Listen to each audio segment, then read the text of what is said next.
Hello मेरे प्यारे बच्चों, मैं आ चुका हूं एक नए वीडियो के साथ। यह है क्लास 10th का वीडियो नंबर 3 और आज के हमारे टॉपिक है पहला फैक्टर अफेक्टिंग रेजिस्टेंस, दूसरा टॉपिक है ओम्स लॉ, थर्ड टॉपिक है some numerical questions on Ohm's law, fourth topic है experimental verification of Ohm's law और एट लास्ट हम पढ़ेंगे V I graph, that is the graph between potential difference and current. मेरे प्यारे बच्चों, इस video को आखिरी तक देखें और आप मुझे कमेंट करके बताएं कि ये वीडियो आपको कैसा लगा। तो स्टार्ट करते हैं आज का हमारा प्यारा सा लेक्चर। तो सबसे पहला टॉपिक क्या है बच्चों? Factor affecting resistance. ठीक है, तो सबसे पहले तो आपको ये पता होना चाहिए रेजिस्टेंस क्या है। एक रिवीजन देते हैं एक लाइन में, ठीक है ना। मैंने इससे जस्ट पहले वाले लेक्चर में समझाया था रेजिस्टेंस क्या है। Resistance is defined as resistance is defined as opposition offered by the conductors to the flow of electric current. Electric current के फ्लो का जो अपोज करने की प्रॉपर्टी है, किसी भी वायर में यदि हम बैटरी कनेक्ट करते हैं तो हमें पता है इस वायर से करंट फ्लो होता है। ठीक है, ये पॉजिटिव टर्मिनल है, ये नेगेटिव, तो करंट फ्लो हो रहा है आई। तो इस कंडक्टर की एक हैबिट है, क्या हैबिट है कि ये हमेशा किसका फ्लो करेगा? आई का। जो आई का जो फ्लो है उसका क्या करेगा? अपोज। और इस प्रॉपर्टी को हमने कहा था रेजिस्टेंस। ठीक है ना। अब बच्चों ये जो रेजिस्टेंस है ये डिपेंड काय पे करता है, ठीक है ना। तो रेजिस्टेंस डिपेंड करता है बच्चों, सबसे पहला पॉइंट आता है लेंथ ऑफ कंडक्टर। रेजिस्टेंस काय पे डिपेंड करेगा? Length of conductor. दूसरा पॉइंट क्या है? Area of cross section of conductor. Area of cross section. और लास्ट पॉइंट है टेम्परेचर। ठीक है ना। काय पे रेजिस्टेंस डिपेंड करता है? पहला लेंथ ऑफ कंडक्टर, दूसरा एरिया ऑफ क्रॉस सेक्शन और तीसरा टेम्परेचर। इन तीनों पॉइंट्स को नोट करो। कर लिया नोट? तो बच्चों रेजिस्टेंस मैंने बताया काय पे डिपेंड करता है? लेंथ पे। तो लेंथ बढ़ाने से, कंडक्टर की लेंथ बढ़ाने से रेजिस्टेंस क्या होता है? बढ़ता है। तो आप लोग लिखेंगे resistance is directly proportional to length of conductor, to length of conductor.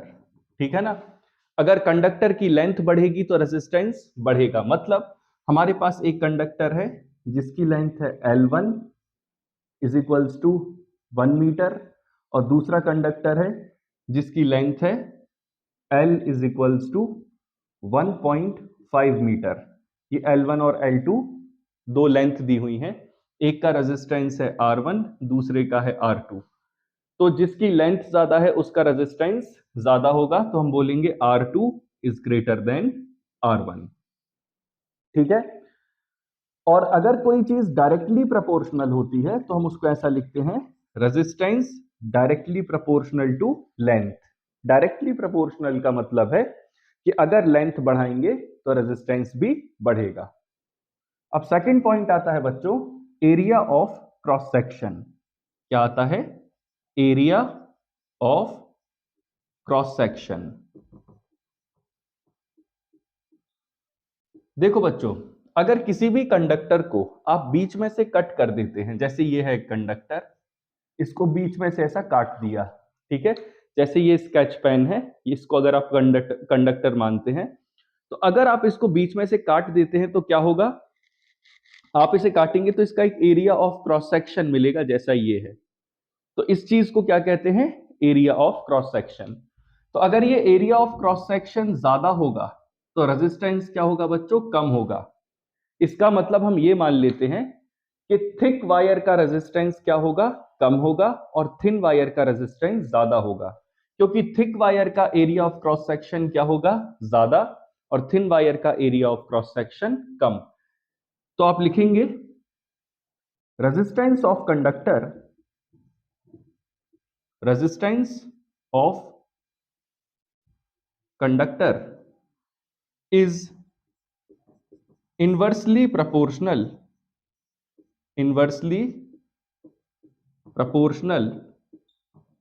to the area of cross section, to the area of cross section। ठीक है ना? तो रेजिस्टेंस इनवर्सली प्रोपोर्शनल टू ए। बच्चों जब आप अपॉन में लिखते हैं कोई चीज इस प्रोपोर्शनैलिटी के बाद, तो वो क्या कहा जाता है, इनवर्सली प्रोपोर्शनल। एरिया बढ़ाएंगे रेजिस्टेंस कम होगा, एरिया बढ़ाएंगे तो रेजिस्टेंस कम हो जाएगा। ठीक है, इन दोनों पॉइंट्स को आप लोग नोट करें। और उससे पहले एक और चीज समझ लें, हमारे पास अगर एक वायर है ये, इसकी एरिया ऑफ क्रॉस सेक्शन है A1, और दूसरा वायर थोड़ा पतला है, इसका एरिया ऑफ क्रॉस सेक्शन है A2। तो आप खुद देख सकते हैं area 1 is greater than area 2, so resistance 1 is smaller than resistance 2। इसका रेजिस्टेंस R1 बोल देते हैं, इसका रेजिस्टेंस R2। तो आपको अपने आप समझ आएगा कि फर्स्ट का रेजिस्टेंस कम होगा और सेकंड का रेजिस्टेंस ज्यादा होगा। आप लोग इसको नोट करो। कर लिया नोट? अब आते हैं बच्चों टेम्परेचर। क्या टेम्परेचर बढ़ाने से रेजिस्टेंस बढ़ता है? Answer is yes. तो आप लोग लिखें resistance is directly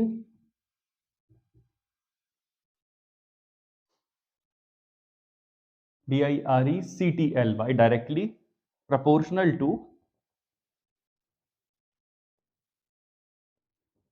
temperature of conductor. ठीक है ना? तो बच्चों अगर मैं कहता हूं कि हमारे पास एक वायर है, ठीक है ना, इसका रेजिस्टेंस है R1, अभी मान लेते हैं टेम्परेचर है T1।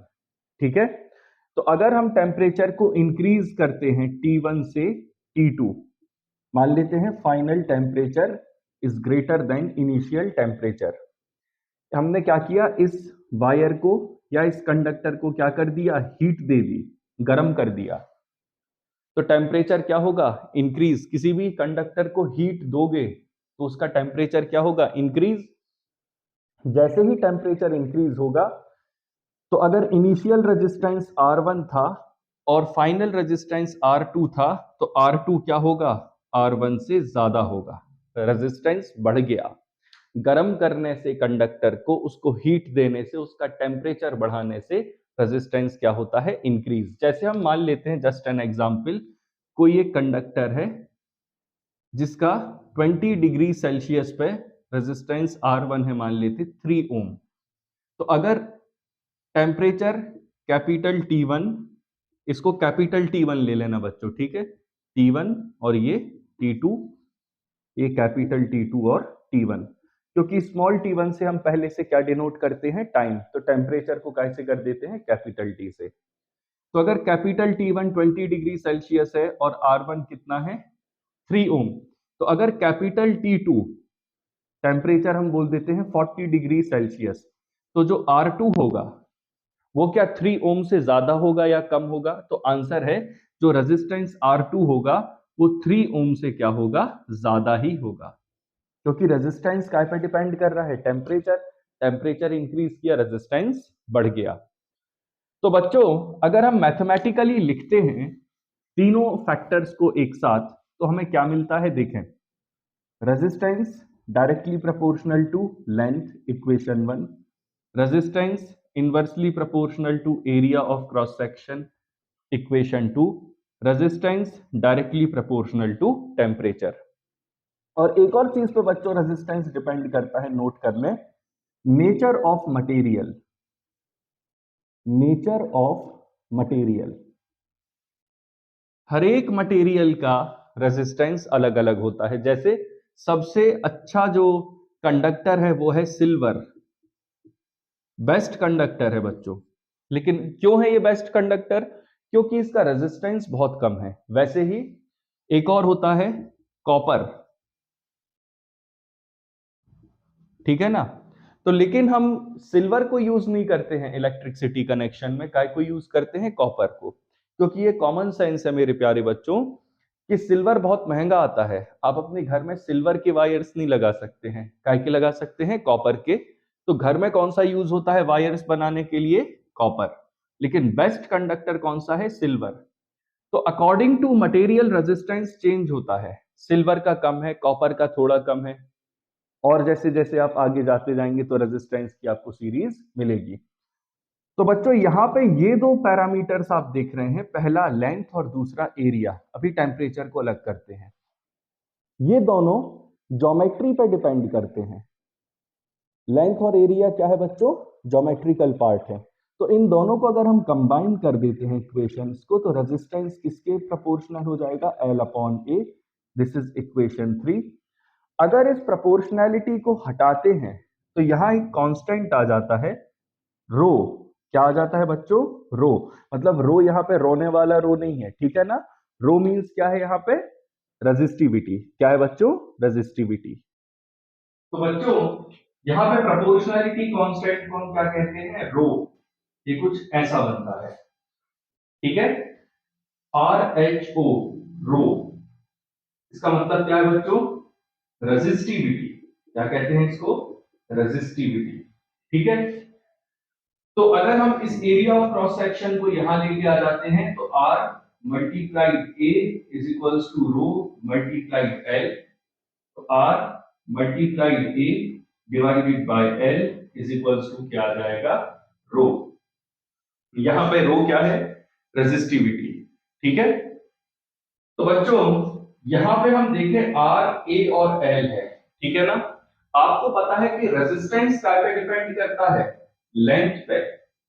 रेजिस्टेंस काय पे डिपेंड करता है? एरिया पे।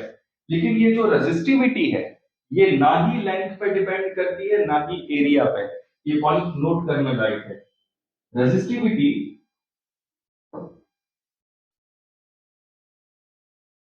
Is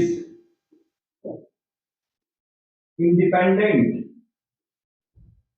of length and area of cross section of conductor. ये इंपॉर्टेंट पॉइंट है, इसको नोट कर लें। तो रेजिस्टिविटी काय पे डिपेंड करती है? रेजिस्टिविटी सिर्फ और सिर्फ नेचर ऑफ मटेरियल पे डिपेंड करती है। तो यहां लिखेंगे rho depends on, rho depends on nature of material, nature of material, ठीक है बच्चों। So this is the brief introduction to resistance and resistivity. अब हम देखते हैं बच्चों रेजिस्टेंस की यूनिट क्या होती है और रेजिस्टिविटी की यूनिट क्या होती है। तो आप लोग हेडिंग डालें units of resistance and resistivity, ठीक है। तो रेजिस्टेंस की यूनिट क्या है बच्चों? यहां पे देख लें, रेजिस्टेंस की यूनिट होती है ओम, OHM। इसका सिंबल क्या है ओम का? ये है सिंबल। ये किसकी यूनिट हो गई?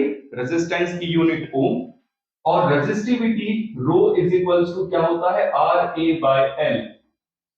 तो रेजिस्टेंस की यूनिट इसमें अगर हम ओम लिख देते हैं मल्टीप्लाई एरिया की यूनिट क्या होती है बच्चों? मीटर स्क्वायर अपॉन लेंथ की यूनिट क्या होती है? मीटर। तो 1 मीटर स्क्वायर है यहाँ पे और यहाँ मीटर है, तो ये कैंसिल होते हैं। तो यहाँ पे बच्चों जो यूनिट बनती है रेजिस्टिविटी की वो है ओम मीटर। किसकी यूनिट है ये? रेजिस्टिविटी की। और ओम काय की यूनिट है? रेजिस्टेंस की। तो बच्चों अगर हम ध्यान से देखें इसको हम कैसे रिप्रेजेंट कर सकते हैं? ओम का सिंबल भी बना मिलता है कभी कभी और मीटर, ठीक है। तो अब मैं कुछ इंपॉर्टेंट जो मेटल हैं उनकी रेजिस्टिविटी के बारे में आपको कुछ बताता हूं कि किस मेटल की रेजिस्टिविटी कितनी है, क्योंकि ये क्या पे डिपेंड करती है बच्चों, नेचर ऑफ मटेरियल पे। तो आप लोग पहले इतना नोट करें। तो बच्चों सबसे पहले हम रेजिस्टिविटी नोट करते हैं सिल्वर। सबसे कम रेजिस्टिविटी होती है सिल्वर की, उसके बाद किसकी है, उससे ज्यादा किसकी है, कॉपर की। फिर कौन आता है, एल्यूमिनियम, एल्यूमिनियम। फिर आता है टंगस्टन, ठीक है। तो सिल्वर की रेजिस्टिविटी क्या है, 1.60 into 10 raise to the power -8 ohm metre, ठीक है। दूसरा 1.69 into 10 raise to the power -8 ohm metre. फिर आता है aluminium 2.63 into 10 raise to the power -8 ohm metre. और फिर आता है टंगस्टन, इसकी है 5.20 into 10 raise to the power -8 ohm metre. तो बच्चों सब में देखें 10 रेज टू द पावर -8 क्या है, कॉमन है। तो याद रखने के लिए सिल्वर कितना है 1.60, इसमें 9 और ऐड कर दो तो किसकी निकल आएगी, कॉपर 1.69। एल्यूमिनियम सबसे ज्यादा है, सिल्वर कॉपर और एल्यूमिनियम में सबसे ज्यादा जो रेजिस्टिविटी है वो किसकी है, एल्यूमिनियम की है। तो बच्चों आप वैसे देखें अगर तो टंगस्टन के बाद अगर हम देखें निकल, इसकी जो रेजिस्टिविटी है वो है 6.84 into 10 raise to the power -8 ohm metre, 6.84। वैसे आयरन की कितनी है, आयरन की रेजिस्टिविटी है 10.0 into 10 raise to the power -8 ohm metre. तो मेरे प्यारे बच्चों ये क्या लिखी हुई है, रेजिस्टिविटी। अब हम देखते हैं बच्चों कुछ आगे के टॉपिक्स जैसे Ohm's law.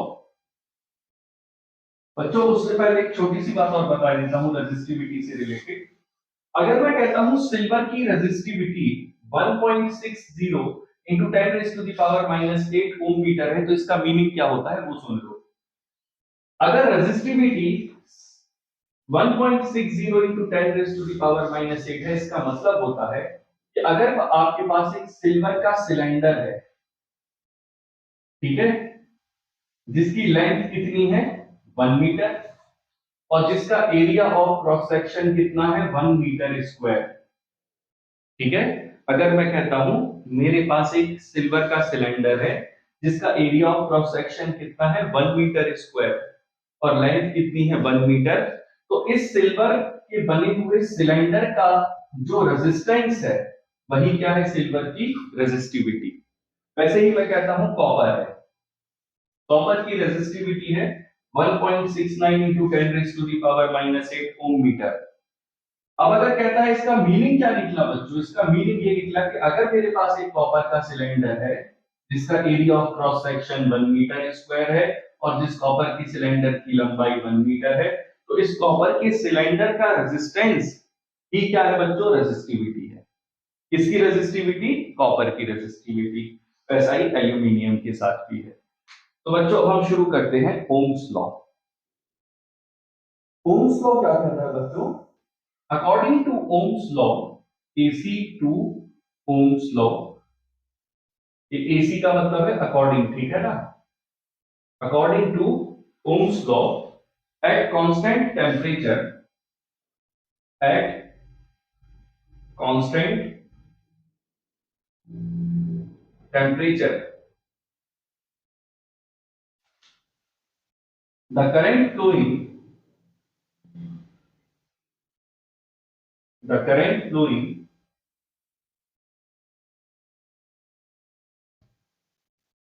through a conductor, through a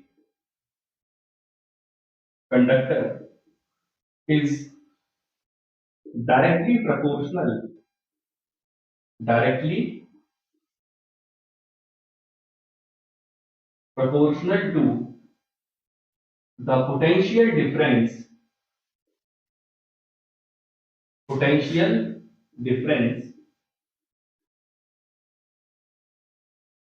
applied across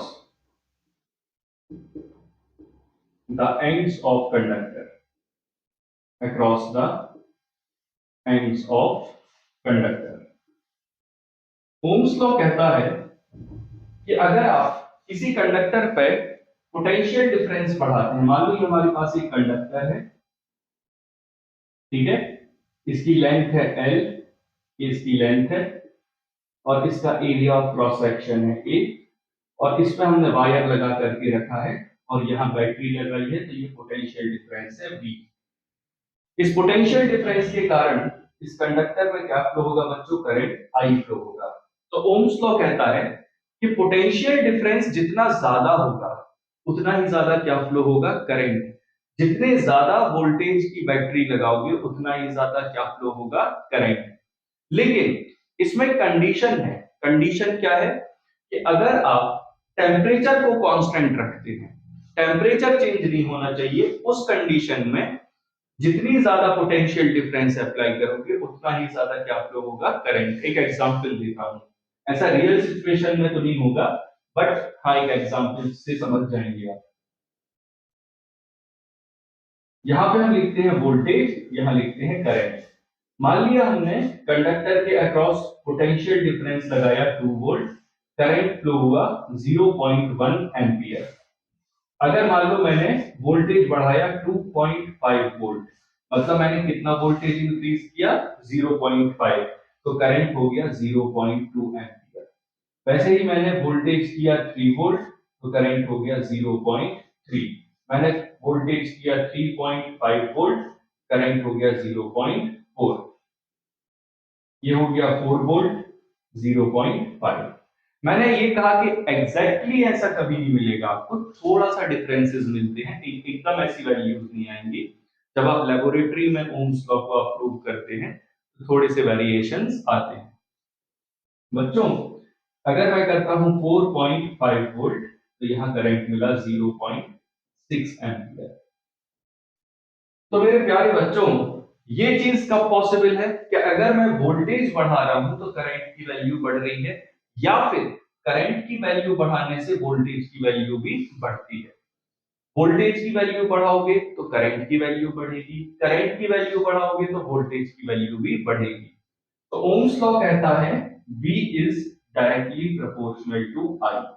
directly proportional का मतलब क्या है? डायरेक्टली प्रोपोर्शनल का मतलब होता है अगर एक क्वांटिटी की वैल्यू बढ़ाएंगे तो दूसरी क्वांटिटी की वैल्यू भी बढ़ेगी, या I is directly proportional to V, दोनों ही सही। बट एग्जाम में आप अभी लिखते हैं ना V is directly proportional to I, और ये स्टेटमेंट है। तो बच्चों अगर ये प्रोपोर्शनैलिटी हटाते हैं तो क्या आ जाता है? एक प्रोपोर्शनैलिटी कांस्टेंट, इसे कहते हैं रेजिस्टेंस। यहाँ पे R क्या है बच्चों? प्रोपोर्शनैलिटी कांस्टेंट, और इस R को हम क्या बोलते हैं? रेजिस्टेंस। और रेजिस्टेंस आपको पता है क्या होता है? Opposition offered by the conductor to the flow of electric current. इसका मतलब मेरे प्यारे बच्चों, अगर किसी कंडक्टर के अक्रॉस हम पोटेंशियल डिफरेंस लगाते हैं, suppose this is a conductor, और मैंने इसके अक्रॉस पोटेंशियल डिफरेंस लगा दिया V, जिसके कारण इसमें करंट फ्लो हो रहा है I, तो इस कंडक्टर के लिए हम क्या लिख सकते हैं? V is directly proportional to I, अगर V या I में से कुछ चेंज हो रहा है तो। और V इज इक्वल्स टू क्या होता है बच्चों? Relation V is equals to RI। इस कंडक्टर के लिए हम क्या लिख सकते हैं? V is equals to RI। तो R क्या होगा यहाँ पे? इस कंडक्टर का रेजिस्टेंस। तो V divided by R is equals to क्या आ जाता है? I। इसी इक्वेशन से आया, R को अपॉन में ले जाओ, V upon R is equals to I। तो बच्चों यहां से पता चलता है कि करंट किसके इनवर्सली प्रोपोर्शनल जा रहा है? रेजिस्टेंस के inversely proportional. V is directly proportional to I, V is equals to RI, R is resistance। R को यदि आप यहां लिख देते हैं तो V upon R is equals to क्या होगा? I। तो अगर V कांस्टेंट है तो हम क्या लिख सकते हैं, I is inversely proportional to R। मतलब जितना ज्यादा रेजिस्टेंस होगा उतना ही कम क्या होगा, करंट। इसका मतलब अगर किसी कंडक्टर का रेजिस्टेंस ज्यादा है तो उसमें से करंट कम फ्लो होगा, और किसी कंडक्टर का अगर रेजिस्टेंस कम है तो उसमें से करंट ज्यादा फ्लो होगा। पहले आप इतना नोट करो। कर लिया नोट? तो बच्चों फिर से एक बार देखते हैं, V directly proportional to I है, P is equals to RI है, V upon I is equals to क्या है, R। इसका मतलब क्या है, if V is constant, if V is constant, अगर पोटेंशियल डिफरेंस कांस्टेंट है, then R is inversely proportional to I। Resistance inversely proportional होगा किसके, करंट के, अगर V कांस्टेंट है। इसको और अच्छे से समझते हैं। देखो हमारे पास एक वायर है, मान लेते हैं ये सिल्वर वायर है, ठीक है, हमारे पास एक सिल्वर वायर है, और दूसरा वायर हमारे पास सेम थिकनेस का है और सेम लेंथ का है। ये याद रखना, दोनों वायर की थिकनेस और लेंथ क्या है, सेम। बस एक सिल्वर का है और दूसरा है एक कॉपर वायर, ठीक है। अगर हमने पोटेंशियल डिफरेंस V अप्लाई किया और इसमें भी same equal potential difference apply किया, यहां भी और यहां भी, दोनों को पोटेंशियल डिफरेंस बराबर दिया है, तो मान लेंगे करंट फ्लो हो रहा है IS सिल्वर वायर से और IC कॉपर वायर से। सेम पोटेंशियल डिफरेंस है, सेम लेंथ है कंडक्टर की, same area of cross section है, बस अंतर क्या है, एक सिल्वर का है और एक कॉपर का है। तो करंट किससे ज्यादा फ्लो होगा बच्चों, सिल्वर वायर से करंट ज्यादा फ्लो होगा, कॉपर वायर से कम करंट फ्लो होगा। इसके पीछे का रीजन क्या है, resistance of silver wire is smaller than resistance of copper wire, so the current through silver wire is greater than the current through copper wire। Silver wire का resistance copper wire से कम है, इसीलिए silver wire का current copper wire के current से ज्यादा होगा। यहां तक आपको फंडा क्लियर हो गया बच्चों। अब हम देखते हैं कुछ न्यूमेरिकल क्वेश्चंस जो कि ओम्स लॉ पर बेस्ड हैं। तो इसमें जो फॉर्मूला यूज्ड होगा वो ये वाला फॉर्मूला यूज होगा, V is equals to RI। तो आप लोग रेडी हैं क्या न्यूमेरिकल करना है? ओके बच्चों, न्यूमेरिकल करने से पहले एक छोटी सी चीज और समझना है। हमेशा मैं एक चीज बाद में ही समझाता हूँ, ठीक है ना, ये कह के कि कुछ नया टॉपिक शुरू करने वाले हैं।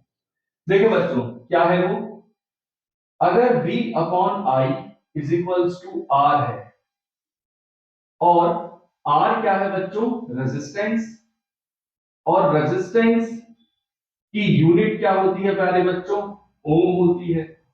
तो क्या हम 1 ओम को डिफाइन कर सकते हैं यहां से? बिल्कुल कर सकते हैं। कैसे? अगर पोटेंशियल डिफरेंस V बराबर 1 वोल्ट हो जाए और करंट I बराबर हो जाए 1 एम्पियर। देखो ध्यान से, पोटेंशियल डिफरेंस V बराबर कितना हो जाए, 1 वोल्ट, और करंट I बराबर कितना हो जाए, 1 एम्पियर, तो रेजिस्टेंस R बराबर कितना हो जाएगा बच्चों, 1 ओम। नहीं समझे? अब समझो। देखो अगर किसी कंडक्टर के अक्रॉस पोटेंशियल डिफरेंस कितना लगा है, 1 वोल्ट, कितना लगा है, 1 वोल्ट, जिसके कारण इस कंडक्टर में से कितना करंट फ्लो हो रहा है, 1 एम्पियर। कितना करंट फ्लो होगा प्यारे बच्चों, 1 एम्पियर। तो इस समय पे ये जो कंडक्टर रेजिस्टेंस ऑफर करेगा इसको हम बोलेंगे 1 ओम। क्या बोलेंगे बच्चों, 1 ओम।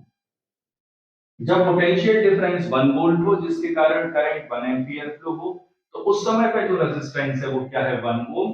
तो 1 ओम की डेफिनेशन क्या बनी, if the potential difference, PD का मतलब है potential difference across the ends of conductor, across the ends of conductor is 1 volt, due to which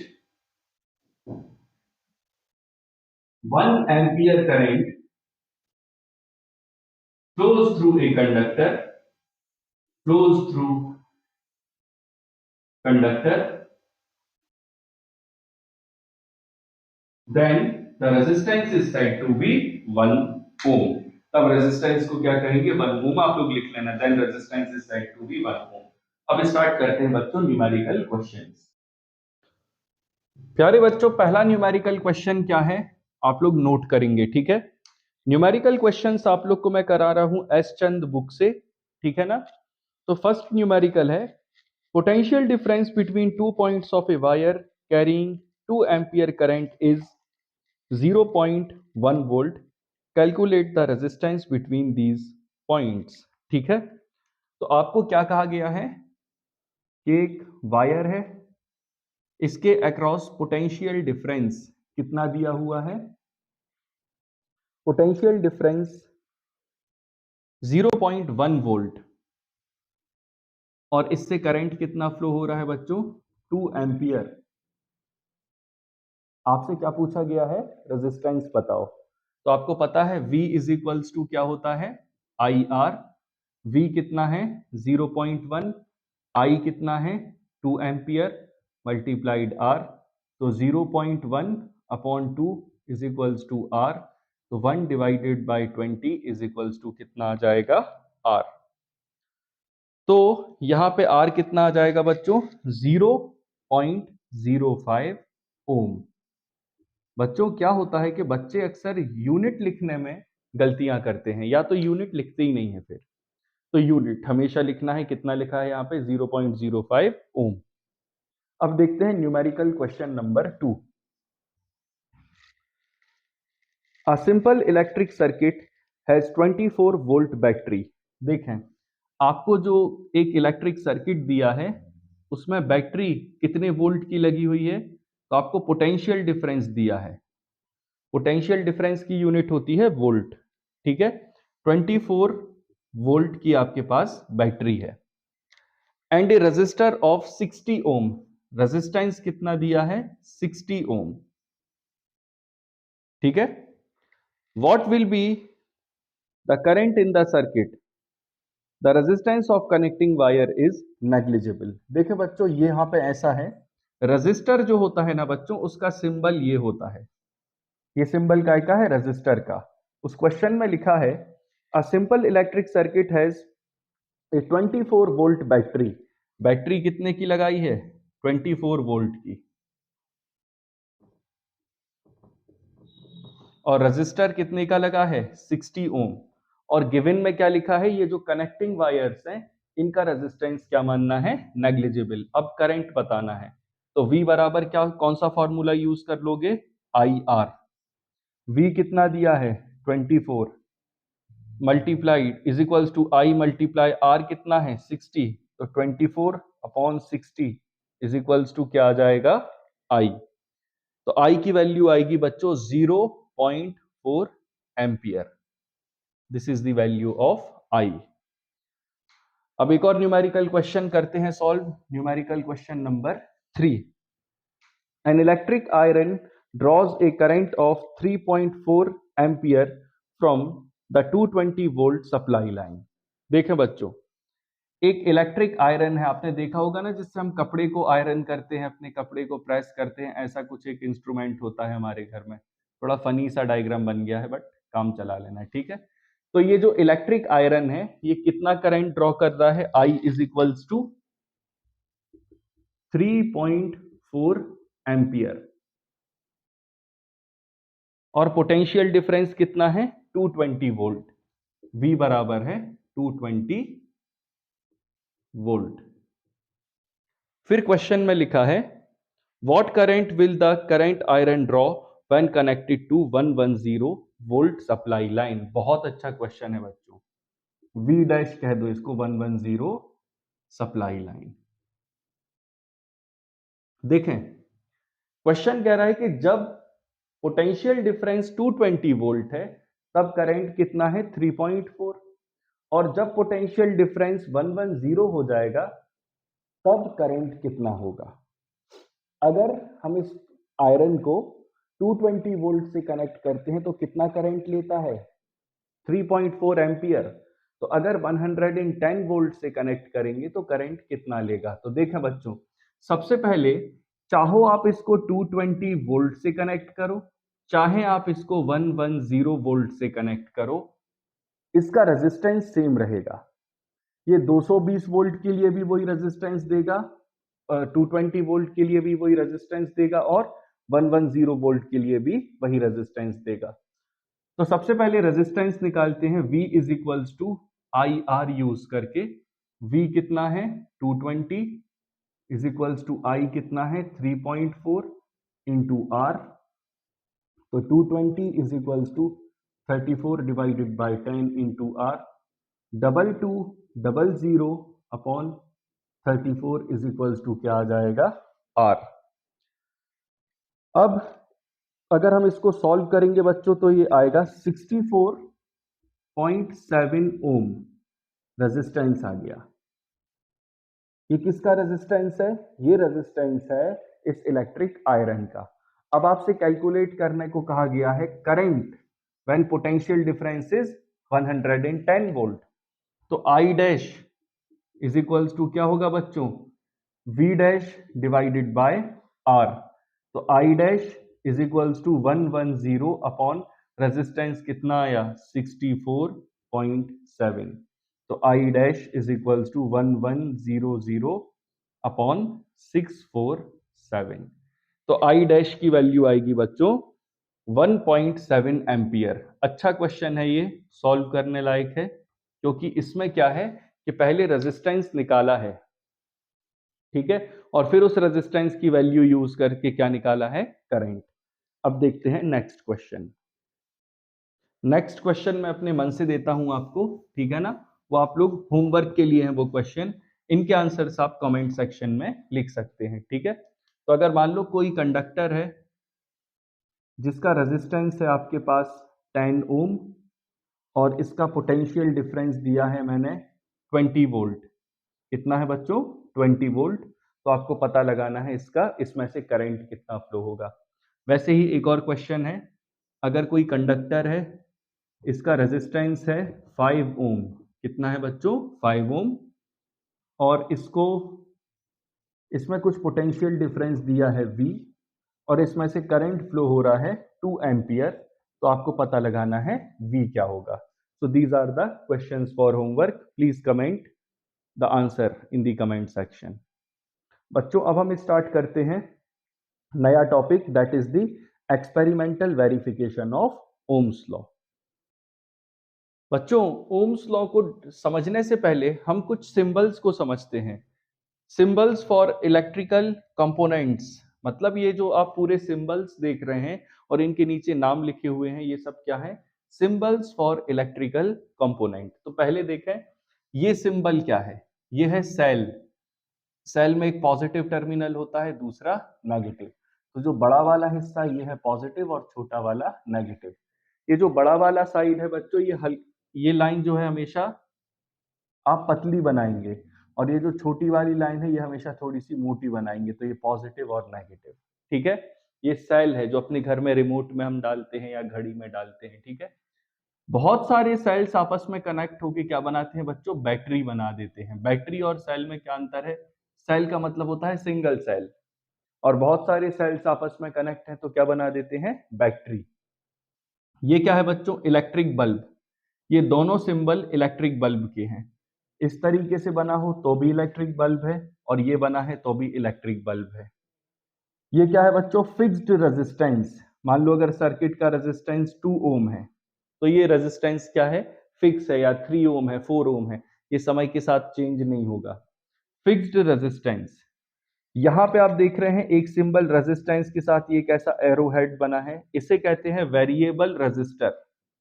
इसको फिक्स्ड रेजिस्टेंस के साथ साथ क्या कहते हैं? रेजिस्टर। और इसको क्या कहते हैं? Variable resistor. मतलब इसका रेजिस्टेंस चेंज हो सकता है, इसकी एक रेंज होगी। इसका रेजिस्टेंस हम कैसा मान लेते हैं? मिनिमम इसका 2 एम्पियर और मैक्सिमम 10 एम्पियर। मतलब इसको आप यहां टच कराओगे तो 10 एम्पियर, यहां टच कराओगे तो 2 एम्पियर। तो वेरिएबल रेजिस्टर का मतलब रेजिस्टेंस चेंज हो सकता है। इसके दो सिंबल्स होते हैं, एक ये क्रॉस वाला और एक ये स्विच का सिंबल है बच्चों, ये ओपन स्विच है। ओपन स्विच मतलब इसमें से करंट पास नहीं हो सकता। ये दोनों सिंबल काय के हैं? ओपन स्विच के हैं। वैसे ही क्लोज्ड स्विच के सिंबल्स ये हैं, इसमें से करंट पास हो सकता है। जैसे बटन में ऑन और ऑफ होता है ना, तो ये अभी ऑफ की कंडीशन है, इसका सिंबल है। ऑन की कंडीशन ये है, इससे फैन ऑन हो जाएगा, यहाँ पे फैन क्या है? ऑफ है। ये एमीटर का सिंबल है बच्चों, ए। एमीटर क्या है बच्चों? एक डिवाइस होती है जो करंट मेजर करती है, मैं आपको बताऊंगा, ठीक है ना। ये एमीटर है, एक डिवाइस जो करंट मेजर करती है। जैसे आपकी गाड़ी में स्पीडोमीटर क्या मेजर करता है? स्पीड। थर्मामीटर क्या मेजर करता है? टेम्परेचर। वैसे ही एमीटर क्या मेजर करता है? करंट। वोल्टमीटर, वोल्टमीटर क्या मेजर करेगा बच्चों? Potential difference. और हमेशा इसको काय में लगाते हैं? पैरेलल में। और कुछ रह तो नहीं गया यहाँ पे? नहीं, बस ये सिंबल्स आपको याद रखने हैं। अब हम आपको समझाएंगे कि इलेक्ट्रिक सर्किट क्या होता है और फिर चलते हैं ओम्स लॉ वेरिफिकेशन पे। तो बच्चों, यहाँ पे मैंने डेफिनेशन लिख करके रखी है कि circuit diagram, a diagram which indicates how different components in a circuit have been connected by using electrical symbol for component is called circuit diagram। ठीक है ना। तो बच्चों सबसे पहले क्या होता है कि सर्किट क्या होता है? जैसे हम सर्किट बना रहे हैं तो उसमें बहुत सारे इलेक्ट्रिकल कंपोनेंट लगे होते हैं। जैसे मान लो मैंने अपने सर्किट में एक कंपोनेंट लगा दिया वेरिएबल रेजिस्टेंस, और फिर मैंने इसी में एक बल्ब लगा दिया, ठीक है। यहाँ एक स्विच लगा हुआ है और यहाँ एक बैटरी लगा दी। तो ये जो आपने रिप्रेजेंट किया है कंपोनेंट्स को सिंबल के फॉर्म में, ठीक है ना, इसको हम क्या कहते हैं? Circuit diagram. क्या कहते हैं बच्चों? Circuit diagram. सर्किट डायग्राम में यहाँ पे देखिए क्या क्या लगा हुआ है। एक वेरिएबल रेजिस्टेंस लगा है, एक बल्ब लगा है, एक बैटरी लगी हुई है, और एक यहाँ पे स्विच, या फिर हम इसको की भी कह सकते हैं, ये लगा हुआ है, ठीक है ना। अब आपसे कोई कहता है कि एक और सर्किट डायग्राम बना के देख सकते हैं क्या? बिल्कुल, आप बना लें। बल्ब की जगह पे आप कुछ और लगा सकते हैं, दो रेजिस्टेंस लगा दीजिए, बैटरी लगा दो, स्विच लगा दो, कीज लगा दो। तो इस तरीके से क्या बनता है बच्चों? सर्किट डायग्राम बनता है। और ये जो क्लोज्ड पाथ है, देखें करंट ऐसा फ्लो होगा इस सर्किट में, बैटरी के पॉजिटिव टर्मिनल से निकलेगा करंट, फिर इस रेजिस्टेंस में जाएगा, फिर बल्ब में जाएगा, फिर की से पास होगा, फिर से बैटरी के नेगेटिव टर्मिनल में एंड करेगा, इसे एंटर करेगा, फिर पॉजिटिव टर्मिनल से क्या करेगा? लीव करेगा। तो आप देखेंगे कि करंट फ्लो हो रहा है एक्सटर्नली पॉजिटिव से नेगेटिव टर्मिनल ऑफ बैटरी, ठीक है। और इलेक्ट्रॉन्स कैसे फ्लो हो रहे होंगे? नेगेटिव से पॉजिटिव, क्योंकि करंट कहाँ फ्लो होता है? Opposite to the direction of flow of electrons. तो अगर करंट फ्लो हो रहा है पॉजिटिव से नेगेटिव, तो इलेक्ट्रॉन्स फ्लो हो रहे हैं नेगेटिव से पॉजिटिव, ठीक है। और ये जो क्लोज्ड कंडक्टिंग पाथ है, ये जो आप क्लोज्ड कंडक्टिंग पाथ देख रहे हैं, इसको हम क्या बोलते हैं बच्चों? इसको हम बोलते हैं इलेक्ट्रिक सर्किट। क्या कहते हैं बच्चों? इसको इलेक्ट्रिक सर्किट कहते हैं। तो अब हम देखते हैं वेरिफिकेशन ऑफ ओम्स लॉ। तो बच्चों यहाँ पे आप एक सर्किट डायग्राम देख रहे हैं, ठीक है ना। ये काय का सर्किट डायग्राम है? Ohm's law verification. और ये जो बच्चों सर्किट डायग्राम है, ये आपको क्लास 12th तक काम में आने वाला है, क्योंकि जब आप ओम्स लॉ को क्लास 12th में प्रूव करेंगे ना, तब आपके पास यही सर्किट डायग्राम आपको आपकी लैब में भी यूज होगा, ठीक है ना। तो कैसे काम कर रहा है ये क्या है बच्चों? ए लिखा है, मैंने बताया था सिंबल। ए काय का सिंबल है? एमीटर का। एमीटर क्या मेजर करेगा बच्चों? करंट मेजर करेगा, ठीक है। Point clear. यहाँ वोल्ट मीटर लगा है, वोल्ट मीटर क्या मेजर करेगा बच्चों? ये मेजर करेगा पोटेंशियल डिफरेंस, ठीक है। यहाँ बैटरी लगी है, ये क्या प्रोवाइड करेगी? Potential difference. Potential difference provide कौन कर रहा है? बैटरी। और पोटेंशियल डिफरेंस इसके अक्रॉस पोटेंशियल डिफरेंस कौन मेजर कर रहा है? ये वोल्ट मीटर। इन दोनों पॉइंट्स, ये एक पॉइंट ए, दूसरा पॉइंट बी, इनके अक्रॉस पोटेंशियल डिफरेंस कौन मेजर कर रहा है? Volt meter. ठीक है। और यहां पे आप देखेंगे एक वेरिएबल रेजिस्टेंस लगा है, ये स्लाइडिंग के कर सकता है। ये आप देख रहे हैं, ये पूरी स्लाइडिंग के लिए है।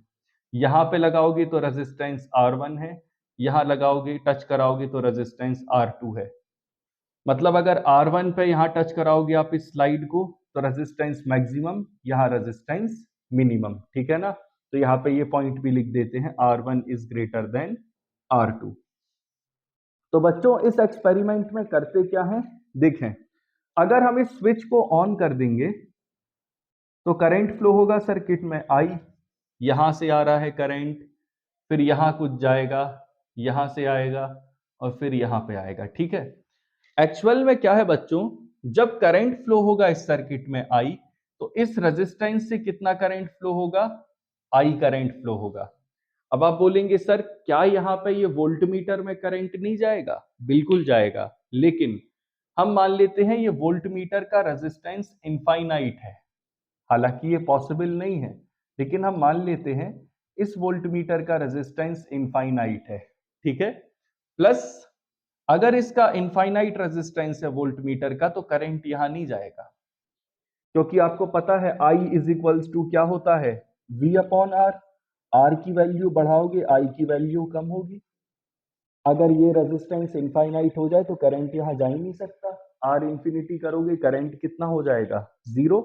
आपको ये बात पता है। तो मेरे प्यारे बच्चों, ये वोल्टमीटर क्या करेगा? इन दोनों पॉइंट्स के अक्रॉस पोटेंशियल डिफरेंस मेजर करेगा। और potential difference across A and B क्या होगा बच्चों? I multiplied R। VAB is equals to IR। अब देखें बच्चों, I की वैल्यू काय पे डिपेंड कर रही है? एक्सटर्नल रेजिस्टेंस पे। काय पे डिपेंड कर रही है? एक्सटर्नल। इन दोनों पॉइंट्स के अक्रॉस का potential difference across A and B काय पे डिपेंड कर रहा है? I पे और कैपिटल R पे। हम इसको नाम दे देते हैं R अक्रॉस AB, और क्लियर हो जाएगा ये R अक्रॉस AB। ठीक है। यहां पे जो पोटेंशियल डिफरेंस है अक्रॉस A एंड B, वो क्या होगा? I multiplied R across AB। तो ये जो पोटेंशियल, ये जो आपका वोल्टमीटर लगा है ऊपर V, ये क्या मेजर कर रहा है? ये वाला पोटेंशियल डिफरेंस अक्रॉस AB, जो है I multiplied R into AB।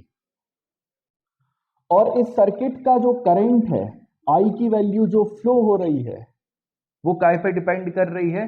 इस स्लाइडिंग रेजिस्टेंस पे। इसकी वैल्यू अगर ज्यादा होगी तो सर्किट में करंट कम फ्लो होगा। बात को ध्यान से समझना। इसकी वैल्यू, ये वाला रेजिस्टेंस जो है, इसको हम R नाम देते। अगर R की वैल्यू हम ज्यादा करेंगे तो ये करंट कम हो जाएगा, और अगर R की वैल्यू कम करेंगे तो करंट क्या हो जाएगा? ज्यादा। तो एक्चुअल में हमने क्या किया, एक जगह पे करंट एक्सिस ले ली, एक्स की जगह पे ले लिया करंट, और वाई एक्सिस की जगह ले लिया वोल्टेज। ये एक्स एक्सिस होती है, आपको पता है, और ये वाई एक्सिस। ठीक है। तो एक बहुत फेमस साइंटिस्ट हुए थे जिनका नाम था जॉर्ज साइमन ओम्स। क्या नाम था बच्चों? George Simon Ohm's. इन्होंने ये लॉ दिया था, ओम्स लॉ, जो क्या कहता है? V is directly proportional to I, और हमें इसको वेरीफाई करना है। तो सर्किट डायग्राम तो आपको समझ आ गया है अच्छे से। ठीक है। अब करते क्या है, देखें। R की वैल्यू पहले हम बहुत ज्यादा रखते हैं। R की वैल्यू ज्यादा रखेंगे तो I की वैल्यू क्या होगी? कम होगी। I की वैल्यू कम होगी तो I multiplied R into AB की वैल्यू, जो कि V अक्रॉस AB है, ये वैल्यू भी क्या होगी? कम होगी। तो I की वैल्यू यहां पे रखी I1, which is very less, जिस कारण से इसके अक्रॉस पोटेंशियल डिफरेंस V हो गया V1। ठीक है। क्योंकि अगर हम यहां पे वैल्यू रखते हैं R की, कम वैल्यू रखते हैं, तो करंट कितना फ्लो हो रहा है? I1, जिसके कारण इसके अक्रॉस पोटेंशियल डिफरेंस कितना हो गया? V1 is equals to I1 multiplied R across AB।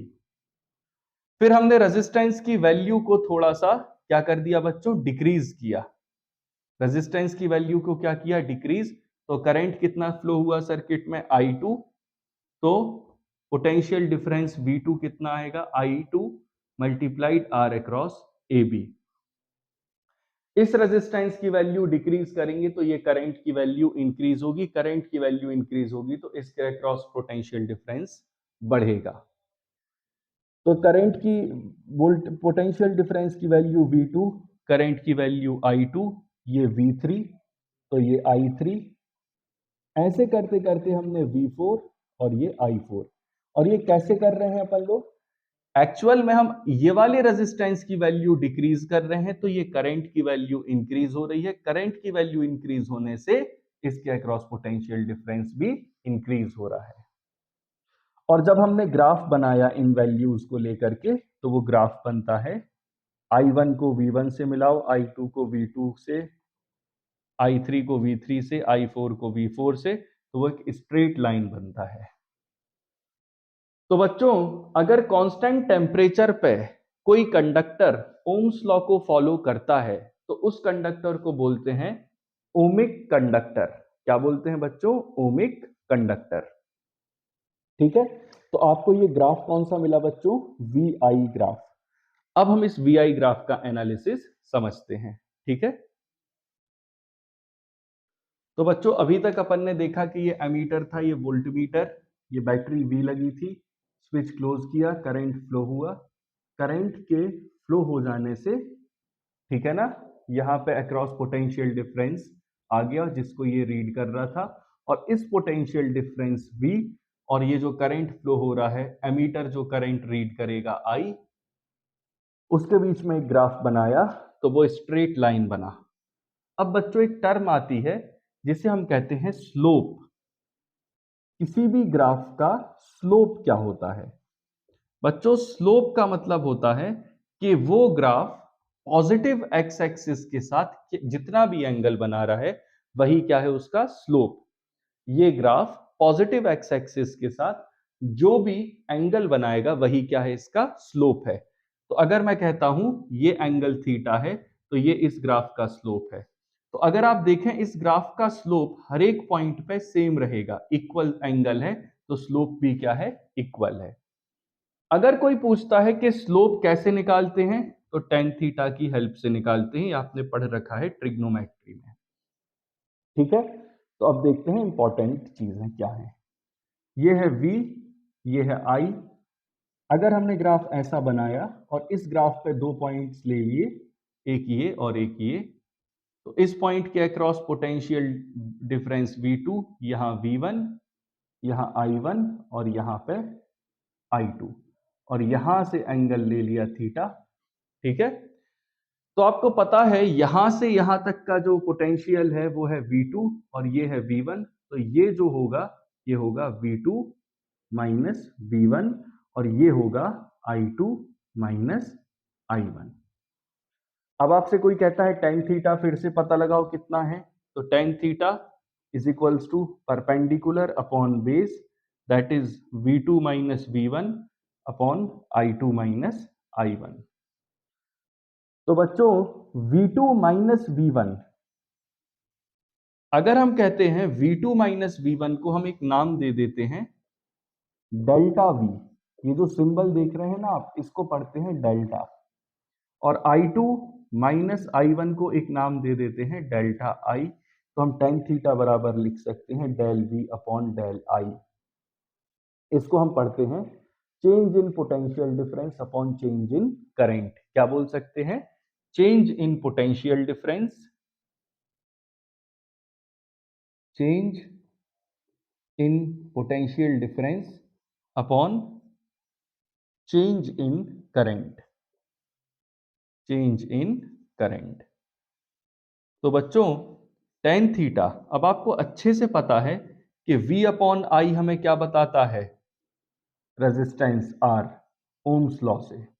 तो tan theta is equals to क्या हो गया, R। तो इससे हमें यह पता चलता है कि VI ग्राफ का स्लोप हमें क्या देता है, रेजिस्टेंस। VI ग्राफ का स्लोप मुझे क्या देगा, रेजिस्टेंस, और आपको भी रेजिस्टेंस ही देगा। तो चलो क्वेश्चंस करते हैं इस पे। तो बच्चों यहाँ पे सबसे पहले v ले लेते हैं और यहाँ i, ये i और ये v, और यहाँ पे एक लाइन ये बनाते हैं, एक ये और एक ये कंडक्टर 1 के लिए है, 2 के लिए है, 3 के लिए है। अगर आपसे कोई कहता है कि मैंने 3 वायर्स या 3 कंडक्टर्स के लिए ओम्स लॉ का ग्राफ प्लॉट किया, ये है वायर W1, ये है वायर W2, ये है वायर W3, तो अब आपको बताना है कि रेजिस्टेंस सबसे ज्यादा किसका है। तो बच्चों जिसका स्लोप यानी कि ये एंगल ज्यादा होगा उसका रेजिस्टेंस क्या होगा, ज्यादा, क्योंकि स्लोप क्या देता है, रेजिस्टेंस। तो यहाँ पे रेजिस्टेंस ऑफ वायर 3 है R3, रेजिस्टेंस ऑफ वायर 2 है R2, रेजिस्टेंस ऑफ वायर 1 है R1। तो resistance of 3 is greater than resistance of 2 is greater than resistance of 1। Why? Because the slope of wire 3 is greater than the slope of wire 2 is greater than the slope of wire 1। बच्चों इसमें घुमाया भी जा सकता है आपको, वो कैसे? अभी वी आई ग्राफ की जगह अगर मैं इसको आई वी ग्राफ कर दूं तो रिजल्ट्स जो भी आएंगे वो अपोजिट आएंगे। अब ये 1, ये 2 और ये 3, ठीक है। अब कोई पूछता है बताओ रेजिस्टेंस किसका ज्यादा है, तो ये एंगल θ3, ये एंगल θ2, ये एंगल θ1। आप कहोगे सर ने तो सिखाया था कि वी आई ग्राफ का स्लोप रेजिस्टेंस देता है, इसका स्लोप ज्यादा है तो रेजिस्टेंस ज्यादा होगा, और क्वेश्चन का जो आंसर है वो गलत होगा। यहाँ पे v यहाँ दिया है और i यहाँ, लेकिन यहाँ पे i यहाँ पे दिया है और v यहाँ, ये फंसाने का तरीका है, ठीक है ना। तो फंसना नहीं है अपन को। इसका जो स्लोप होगा बच्चों, ये वी आई ग्राफ का स्लोप अगर r देता है तो आई वी ग्राफ का स्लोप आपको 1/r देगा। वो कैसे ये भी देख लो। ये वी आई ग्राफ था, इसका स्लोप क्या निकल के आया, r, लेकिन जो आई वी ग्राफ है इसका स्लोप क्या देगा, 1/r। तो इसका रेजिस्टेंस जो होगा बच्चों वो सबसे कम होगा, इसका रेजिस्टेंस थोड़ा कम होगा, और सबसे ज्यादा रेजिस्टेंस इसका होगा। वो कैसे देखो, यहां i की जगह क्या कर देना है v, और यहां कर देना है i, ऐसा स्लोप ले लिया। सॉरी ये ग्राफ है, ये इसका स्लोप निकाल रहे हैं। ये हो गया I2, ये हो गया I1, ये हो गया V1, ये हो गया V2, ये हो गया I2 माइनस I1, ये हो गया V2 माइनस V1, और ये थीटा। तो tan theta is equals to I2 minus I1 upon V2 minus V1, that is delta I upon delta V, change in current upon change in potential difference. तो अगर del V by del I, del V upon del I अगर R है तो del I upon del V क्या होगा मेरे प्यारे बच्चों, 1/r होगा। तो यहाँ पे लिखो 1/r। तो अगर R रेजिस्टेंस को दिखाता है तो 1/r किसको दिखाता है प्यारे बच्चों, ये कंडक्टेंस को दिखाता है। याद रखना ये टर्म, रेजिस्टेंस मतलब अपोज कर रहे हैं करंट का, कंडक्टेंस मतलब करंट को सपोर्ट कर रहे हैं। तो इस ग्राफ में जिसका स्लोप ज्यादा होगा वो कंडक्टेंस बता रहा होगा। इसका स्लोप क्या है, कंडक्टेंस, और कंडक्टेंस का मतलब क्या होता है कि रेजिस्टेंस कम होगा, मतलब इसका रेजिस्टेंस सबसे कम, इसका और कम, और इसका सबसे ज्यादा। और यहाँ पे उल्टा है, इसका रेजिस्टेंस ज्यादा है थर्ड का, यहाँ पे सबसे कम है, ठीक है। तो मेरे प्यारे बच्चों ये थे कुछ बेसिक से फंडे इलेक्ट्रिसिटी के बारे में जो क्लास 10th सीबीएसई बोर्ड में बहुत इंपॉर्टेंट है। अगर आपको वीडियो पसंद आया है तो लाइक करें, शेयर करें एंड सब्सक्राइब करें।